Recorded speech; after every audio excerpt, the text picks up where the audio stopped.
Hashem, le Zohar de ce matin, dédié par Madame Sylvia Derry, le Nishmat sa mère, Lisa Batrana.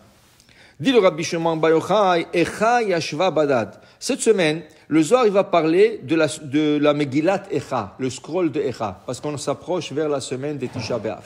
Toujours Parashat Devarim, elle tombe dans la semaine de Tisha B'Av. Okay?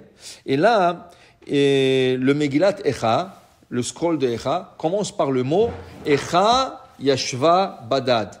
Pourquoi Echa? On dit, la Gemara dit, quand quelqu'un écrit un livre, toujours il faut appeler le livre quelque chose qui fait insinuation à son prénom ou à son nom. Okay? Comme ça, hein, si quelqu'un le vole, le livre, il a une siman. Parce qu'avant, il y avait des gens qui volaient les livres. Qu'est-ce que c'est voler le livre? Les gens écrivaient des livres, ils leur volaient le livre, et après ils mettaient un nom à eux, et ils imprimaient le livre comme si eux, ils l'ont écrit. Okay? Et ça arrivait très courant. Alors, on dit toujours dans un livre, quand tu appelles le livre d'un certain nom, tu l'appelles avec un siman de ton prénom. Ton prénom. Maintenant, Echa, c'est Rachet Tevot. Ani, Irmia, Cohen, Aanatoti. Qui a écrit le scroll d'Echa? Irmia. Qu'est-ce qu'était Irmia? Un Cohen. De quelle ville venait Irmia? Anatot. Alors, Ani, Irmia, Cohen, Aanatoti. Il a scellé son nom, le premier mot du scroll. Echa. Que personne ne peut dire un jour que lui, Hachem, s'est dévoilé à lui. Et lui, il a dit ce scroll de Echa que nous lisons le jour de Tisha B'Av. Et ici, Rabbi Hanina et Rabbanan, Patri Vamri Kera, Badam Arishon. Rabbi Hanina et Rabbanan, ils ont étudié Parashat Devarim avec le livre de Echa. Ils ont dit, Echa, l'histoire de Echa, c'est l'histoire d'Adam Arishon.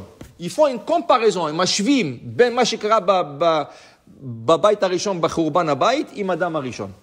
C'est quoi la comparaison? Quand il y avait Jérusalem, le premier temple, qui a construit le premier temple? Le roi Salomon. Le roi Salomon, il y avait une richesse, une abondance dans Israël, j'ai jamais vu. Les trottoirs, la Gemara dit, les trottoirs de la rue étaient faits en or. Personne n'est venu de la maison avec des marteaux pour casser un morceau, pour prendre la maison. Pourquoi? Vezahav kechol hayam. L'or était comme le sable au bord de la mer. Il y avait tellement de l'or, parce que le goïm de toutes les nations, ils venaient donner de l'or au roi Salomon. Mais il y avait tellement, l'or était jeté par terre. Personne touchait. Tu sais, c'est quand tu n'as pas, tu ramasses. Quand il y a, tu ne fais pas attention. Mais il y avait tellement de l'or et de l'argent, la Gemara dit c'était jeté par terre. Et les gens, qu'est-ce qu'ils faisaient à l'époque du roi Salomon? Ishtachat gafno vetachat enato. Lomdim Torah kolayom.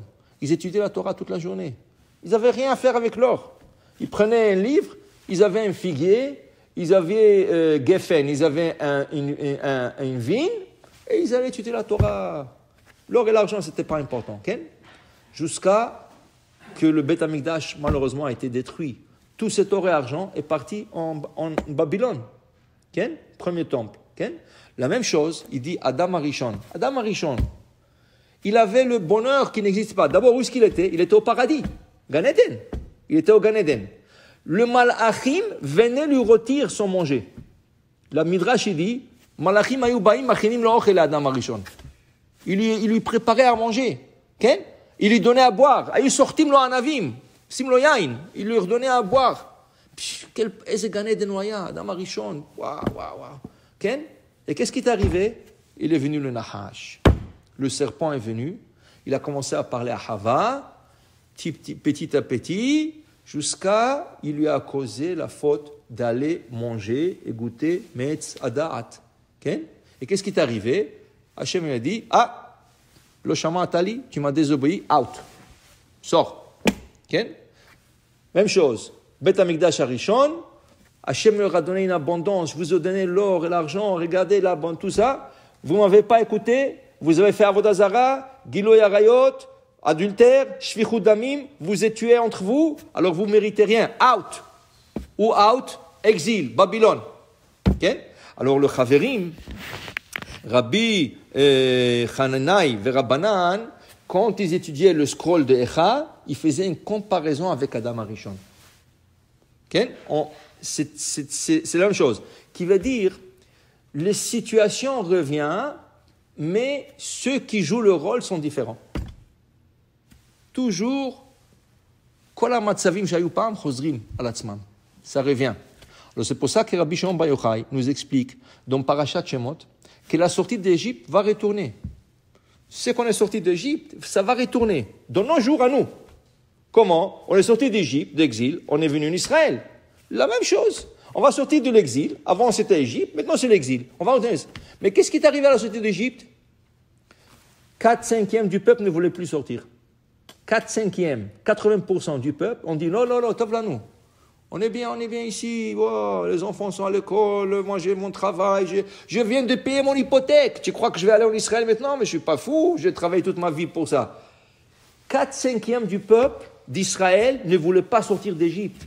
Quand Mashiach va venir, dit Rabbi Shimon Bar Yochai, 80% des Juifs ne voudront pas retourner en Israël. Tu comprends? L'histoire répète sur elle-même, les personnages sont différents. Mais c'est exactement la même chose. Okay? Tout ce qui est arrivé à Israël pendant des années va se refaire okay, à la fin, et ça va être. Et malheureusement, qu'est-ce qui est arrivé? Tous ceux qui ne voulaient pas sortir, ils sont restés, ils sont morts en Égypte. Okay? Rien que ceux qui sont sortis, le 20% qui sont sortis, c'est eux qui vont aller en Israël. Okay? Alors pour dire, il ne faut pas répéter les mêmes fautes. Il ne faut pas répéter les mêmes fautes. Tu comprends? Alors il dit ici, c'est pour ça qu'ils ont fait la comparaison entre Echa, le premier temple, et Adam Arishon.